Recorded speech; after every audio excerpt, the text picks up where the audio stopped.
Hey everyone, and welcome to Game Over, Order Up, a show where I look at a video game and review it while also trying to cook some food from that game. Sound niche enough for you?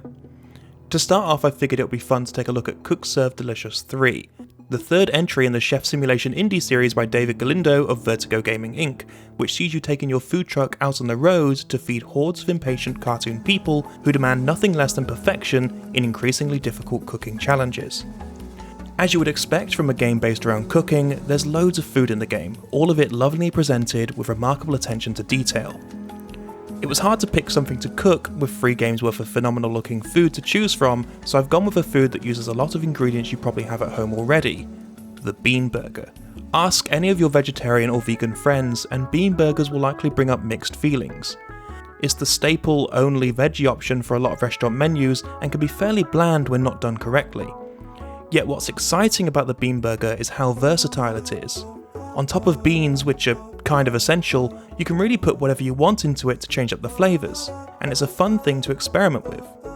That said, I'm going to try and make mine as accurate to the game's bean burger as possible, albeit with 1 or 2 slight changes. Let's start by taking 2 tins of black beans, draining them into a jug for the sake of getting it on camera, and then removing them from the camera's sight in order to rinse them thoroughly of bean water residue before putting them into a large bowl and placing them aside for later. Then it's time to take an onion, which, if you're unsure, looks like this, and 3 cloves of garlic to the cutting board in order to peel, chop, and dice them. While you're doing this, it would be a good time to remind your audience that you're not a professional chef, nor do you claim to be, and that you agree with them when they say you could probably do with learning how to chop your vegetables better. As you chop your onion and garlic, it's also a good time to take a look at the game this food is based off of. As I mentioned before, Cook Serve Delicious sees you serving patrons of your food truck as you travel across a war-torn future America. There is a story of what's happened to society here, but it's mostly delegated to the background in order to allow you to get on with the thrills of actually playing the game. And let me be clear, it is thrilling. While cooking in real life can be slow and methodical, Cook Serve Delicious ups the excitement with its fast-paced action cooking formula. You start each cooking day picking a number of recipes that you would like to serve, usually from a selection themed on the particular level that you've chosen. Making the food is as simple as pressing a few buttons, but with different button combinations being required for each food, and often specific options selected out of many based on what the order is, things get hectic pretty quickly as you balance making the food correctly with trying to get customers' orders out in time. The customers aren't patient. They want their food right away, so things can quickly get out of hand if you don't keep a cool head while orders pile up. Thankfully, there are things to help. With certain foods being able to be prepared in holding stations between stops, you can create a batch of food to get out to customers upon your arrival. And your chatty robot companions, Whisk and Cleaver, joyfully voiced by Twitch streamers Nega Oryx and Varna respectively, will help out by sending food out for you. This helps keep the stress down, letting you focus on the actual cooking of the ever-increasing backlog of orders you have. Back in the kitchen, we're finishing up our chopping, and then we're going to grab 2 carrots, making them dance a little because we're fun like that, before grating them down into strips, making sure to do so at various angles for maximum gratage. This can take a little while, but try not to let it grate on you. I promise the results will be great. With the carrots and grating puns out of the way, it's time for seasoning. Put your grated carrots into a mixing jug because your 1 bowl is currently holding the beans from earlier. From here you can kind of add whatever flavours you want to the burger. Personally, I'm adding 1 teaspoon of ground cumin, half a teaspoon of chili powder, and a 1/4 teaspoon of cayenne pepper, as well as salt and pepper for some extra taste.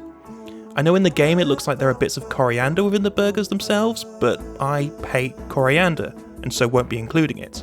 You can include coriander if you want to, you don't have to listen to me. I'm not your dad. Now we're over by the stove, and it's time to turn on the wrong hob before turning on the correct one and adding a drop of extra virgin olive oil to your pan. Let the oil heat up a bit and then add in your onions and garlic, cooking until the onions are translucent. Add in your carrots and spice mix and continue to cook until the carrots are softer and tender. While these are cooking, remind yourself to sort out your lighting situation in the next video. Once done, take them from the heat and put to one side. You're doing good, chef. Remember those beans from earlier? Well, you can't just put them in as they are, so we gotta mash them. To do this, go and collect your mashing implement of choice, I went with a masher, and get to mashing. The idea here is to mash them until you get bored, or until they are a chunky paste-like substance, though not to the point where there's no evidence of beans left at all, as the beans will add a lot of texture to the burger, so make sure you leave some larger chunks in there. Mashing takes a while, so let's have another look at our video game muse. You might think that a difficult game like this would be an overly stressful experience, but you would be wrong, mostly.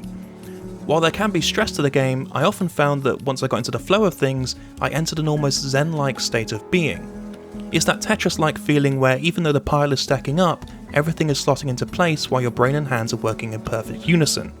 You're in control, everything is working, don't worry about all those meals you've got wrong, you're doing great. When the game works, it can be incredibly calming, and even when it doesn't, the food is so satisfying to make, with the clicks, clacks, slaps and thunks sound effects adding to the satisfaction level greatly, and the levels are short and fast paced enough that it gives you that one more go mentality. Like the food that inspires it, Cook Serve Delicious 3 is incredibly Moorish. It's also not strictly just cooking that you focus on.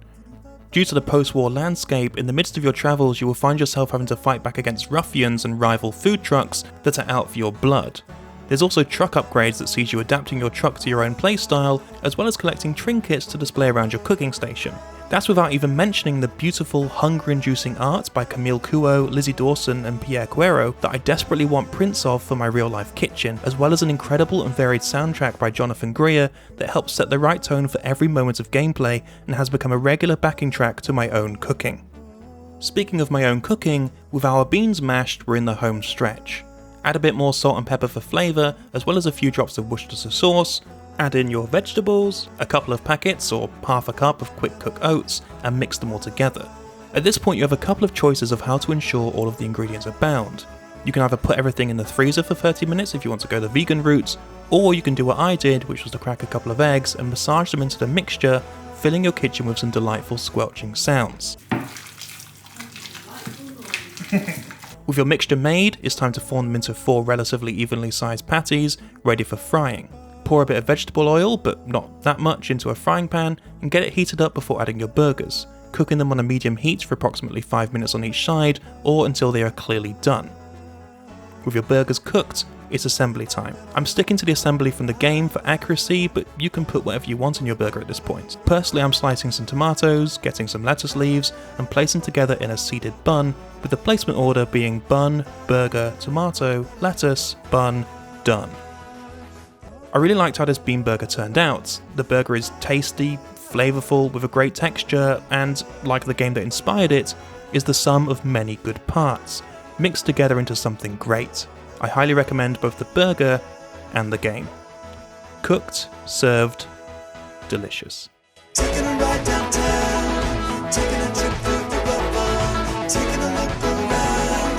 All I see is trouble. Making my way back home, making my way to cover. Stay too rest to go alone, so you better find another. The sky is scraping the ground. We don't roll our windows down, 'cause things just ain't the same. Things just ain't the same, and things just ain't the same anymore in this time.